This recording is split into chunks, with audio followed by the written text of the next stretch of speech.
Hello everyone, and welcome to this special weekday Motor Trade Radio podcast, powered by eBay Motors Group, with Philip Nothard and Curtis Hutchinson, bringing you all the chatter that matters across the franchised and independent dealer sectors.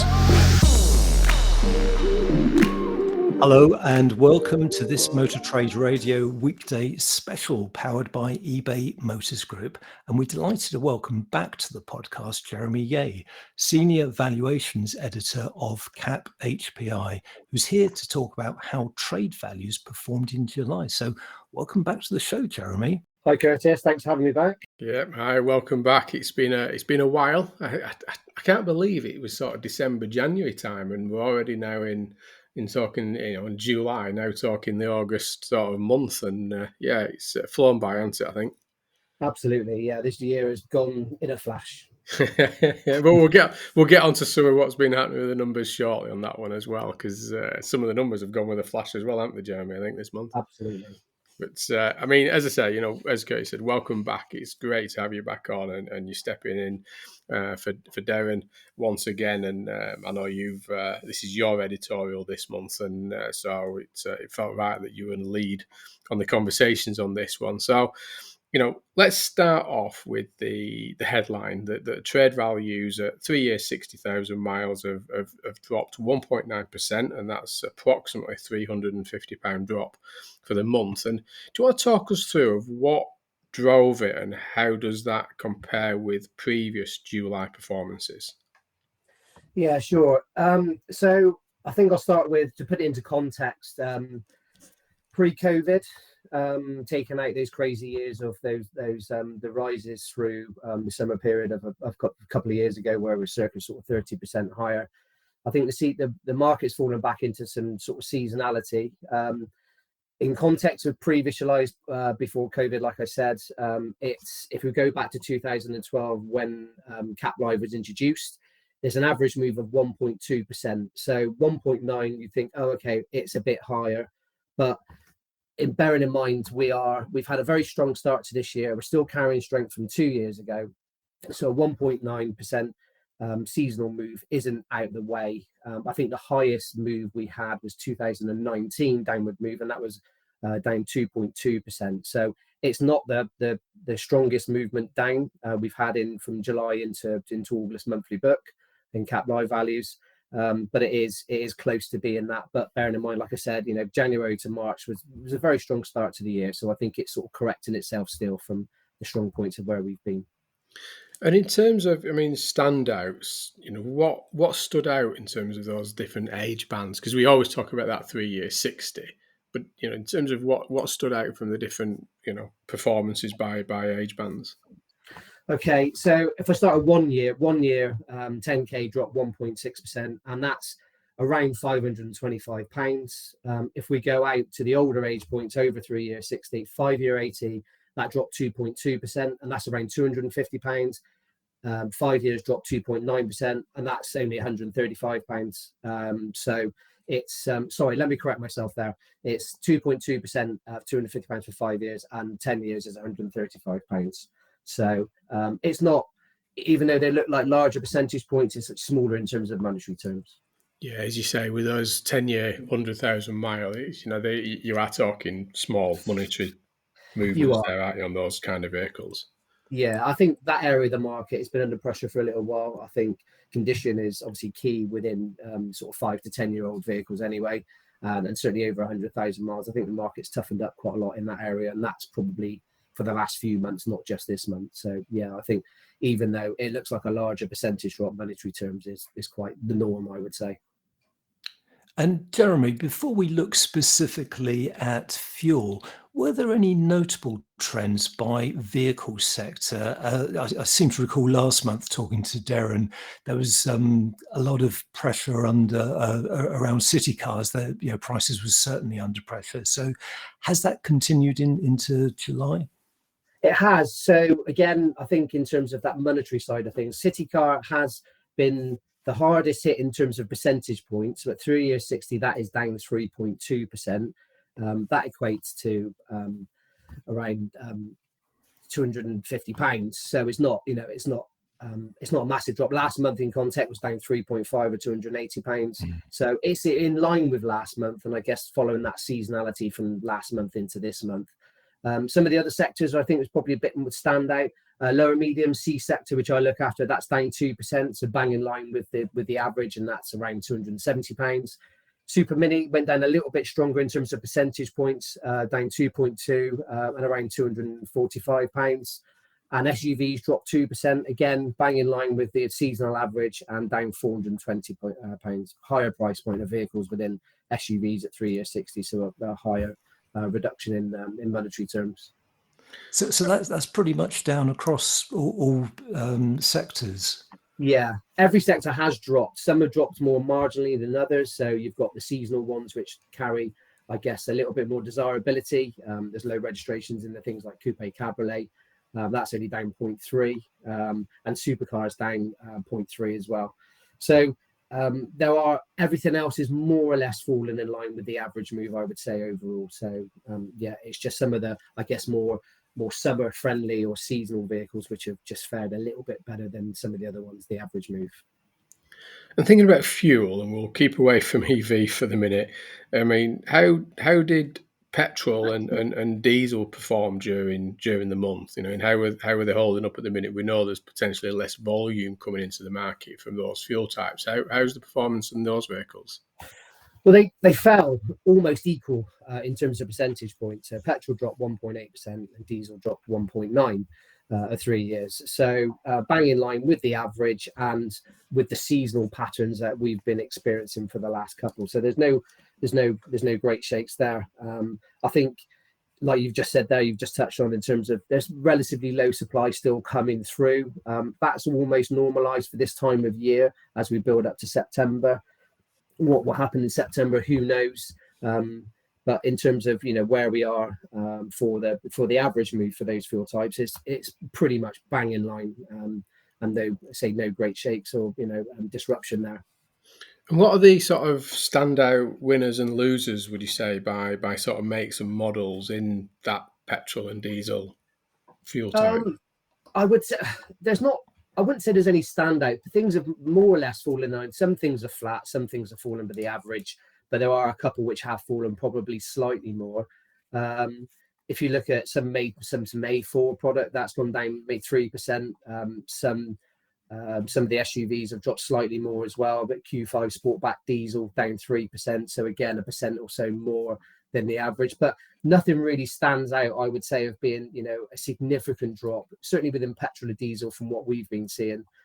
So again, yeah, just feels relatively stable within that area, certainly within petrol or diesel. I think it's an easy choice for a consumer potentially to go into that, and it's probably more of a thought process going into other drivetrains or fuel types at the minute.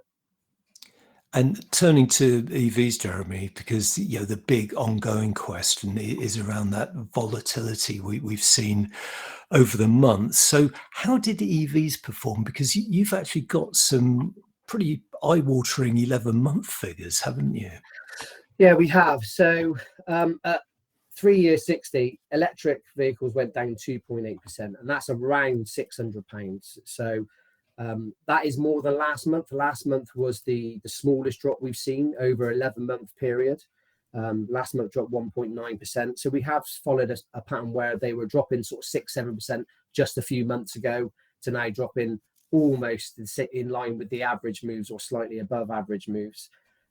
You referenced the high eye-watering sort of drop of EVs during the last 11 months. Now they have dropped 42.6%. That is obviously quite a large drop, but they're starting to find their place in the market, whether that's retail and trade. And if you can put that into context in terms of petrol, over the same 11-month period, petrol's dropped 5.3%. So that 42.6% does look enormous compared to the average petrol move, but that's where the market's taken it. And I think there is some desirability building back in for EVs, whether that's trade and retail. It's affecting some models more than others. Some models are more desirable for where they've been previously, price wise, maybe looking at more appealing to consumers, trade buyers and retail consumers. So it's been on a journey. They continue to be on the journey. Some are moving down in line with the seasonal average and within our sector average. Some are moving slightly more, but they haven't moved previously based on, you know, where they are in their life cycle. So, yeah. And it's interesting what you say about that rate of drop is actually slowing now, isn't it, at 2.8%? So Yeah. do you see that continuing over the next few months? I think we hope so. I think, you know, we're likely to see smaller drops. I think we're likely to see similar drops to what we've seen moving into future months and between now and the end of the year. I think it just depends how much stock comes back in, I guess, around the September plate change in October and maybe through Q4, and how that will, I guess, translate into the used car market and certainly within the remarketing arena. But, you know, I think we're not predicting any massive drops again. It will vary by model, and like I said, where they are within their life cycle for sure. But it's definitely eased, and I think, you know, there is further interest. So, and that's helped assist keeping that headline number down. And staying with EVs, were there any winners and losers in terms of make and models over the course of the month? Yeah, okay. So I think looking at a Tesla Model Y, that's a car which is obviously in good supply now within the new market, and it's translating now to a little bit within the used car market. That was down 4.1%, so that has dropped more than the average, the overall 3C of 60 average. And that's down around £1,625. Another one which is now beginning its journey downward through the months of probably being more flat, I would say, in terms of movement. That's down 5.9% and down £1,700. If we look at Megane E-Tech, that hasn't moved for quite a long time. It's now starting on its journey to, I guess, find its relationships with other ones within the sector. That's down 3% or £850. I think if you look at some of the smaller cars and maybe some of the ones which have been around a little bit longer, Citroen C0, that's down. It does sound a lot at 10.5%, £750. Seat Me's another one, that's down 8% or £575. So there are others which have bigger percentage points, but in terms of pound notes, you know, they are lower, but based on, you know, where they sit price point within the market. And any notable trends around plug-in hybrids as well? Plug-in hybrids they've actually fared better than the overall average. It's down 1.6%. I think there are some vehicles in there, I think maybe hit the right price point and sweet spot for both trade buyers and for retail consumers, especially if you don't want to make the full step into an EV. But again, you know, it seems to be more affected last month than it is this month. So there's things playing out in relationships to fix and to, I guess, repair over time. But at 1.6%, that looks, you know, a good result for plug-in hybrid this month. And thinking about, you know, the dealers and those at the minute, I mean, what are they telling you now about stock levels? Because stock levels has been the topic of conversation by many of the dealers over recent years, as we well know. But what are they now saying around the stock levels and, more importantly, consumer confidence, consumer demand at the minute? I think starting with dealers and in terms of overall stock levels, I think stock levels are where almost they would like them. I think it's taken a while to get stock into where their desired point, and that is, we've got to remember, before COVID, I think dealers were running with a lot more vehicles in stock. But I think with the time now, lead times of getting refurbishment done, and even things like simple like MOT work or servicing work or wet paint repair work, I think that's probably forced a lot of dealers to run more lean and to more, you know, to have more cars just ready to go and on the forecourt rather than huge compounds behind. So I think, you know, most dealers that we speak to, and certainly the ones that I've spoke to personally, are pretty happy where they sit in terms of stock levels. And as and when they sell, they're going out and buying little and often and replacing what they've sold. I think looking at consumer demand is okay. Again, it's a very, very mixed picture depending on who you speak to. Some guys are saying it's pretty quiet. Other ones are saying it's seasonal norm. It's as I expected. And I think you've got the other ones who are on the poor side of it, where, you know, they're selling a good few cars less per week, per month. And I think it's quite tough for them. So it's a very, very mixed picture. It's not the same for everybody. And that's the feedback we've received, sentiment. And we can see that within our retail data as well. So I would say on average, overall, it's just okay. And we're now well and truly into the summer holiday period, Jeremy, and that's traditionally a quieter time for the used car market. What's your view on how values will perform over the coming weeks, and certainly as we head into August and beyond? I think pretty much the same. We can't see any huge drop based on, I guess, supply and the demand dynamics a minute. I guess it's very well balanced overall. I think the market will see some seasonal deflation. I think we'll continue to see that certainly through August, and the outlook for, I guess, September onwards could be, based on that supply side of things and how consumer demand holds up, whether there's going to be any, interest rate rises and stuff to potentially put people off. But I think overall, in terms of our movements, pretty similar and probably more seasonal than we've seen in the last 2, possibly 3 years, in terms of values moving down. But we've got to remember that deflation is not unheard of. It's just the fact, I think we've come from such a strong point in the last 2 or 3 years that we forget what seasonality and normal deflation feels like. So yeah, I would say pretty much the same on average overall.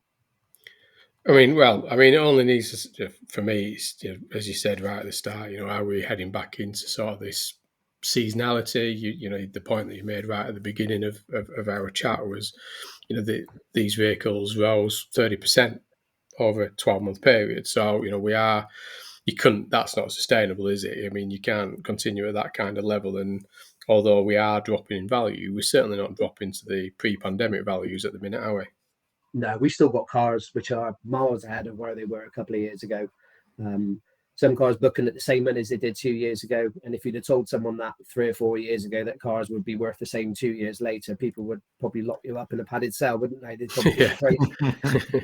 So, I think it's all relativity in terms of the starting point from a couple of years ago or even a year ago into where we are today. So, yeah, I think normal seasonal deflation, we're carried at such a high point that I think that people should be relatively happy. The market's massively robust and has been all year. So, yeah, I think we're in a really, really good place. Yeah, and EV went at that level as well, didn't it? EVs rose at the similar rate to petrol and diesel through that pandemic recovery. Well, they were, we were moving up values which were already almost at, the same as cost new pricing, and and it went above cost new. And like I said earlier, in terms of those sort of broken relationships and relativity to the market and to others in peers or ICE equivalents or whatever, there's lots still to come and to sort out. But yeah, they rose just as much as the main fuel types did, or I would say the more volume fuel types rose. So yeah, where they've fallen is probably it is lower than where they were a couple of years ago for some models, but overall, they've carried a phenomenal amount of strength. Yeah, no. But again, personally, thanks for coming back on today, and thanks for sharing insight and putting things into context. More importantly, for the audience this morning, that things are all relative, and the as always, the devil is in the detail. And as Darren would say, it's all about the live data and the detail. Because things are moving very, very rapidly on a day-to-day basis. So thanks for coming on today and sharing your insight. Absolute pleasure. Thank you for having me on. Yeah, thank you very much, Jeremy. And just a reminder to everyone that the editorial will be available on the CAP HPI website. So it's always worth looking at and downloading, because there's a lot of detail, and the narrative is always fascinating, just pinpointing the trends over the course of the month. But unfortunately, that's all we've got time for this time. So many thanks for joining us. Philip and I are back on Saturday with the headlines. Until then, it's goodbye from me. And it's goodbye from him.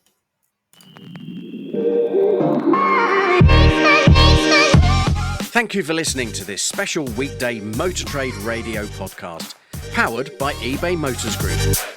Philip and Curtis will be back with the week's big motor retailing headlines on Saturday.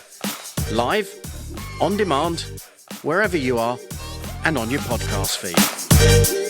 In the meantime, if you'd like to get in touch with Philip and Curtis, come on the show or send a press release, then email them at motortraderadio@yahoo.com. You can also join the Motor Trade Radio, LinkedIn and Facebook groups, or follow the podcast on Twitter. You've been listening to the Motor Trade Radio Podcast, bringing you all the chatter that matters.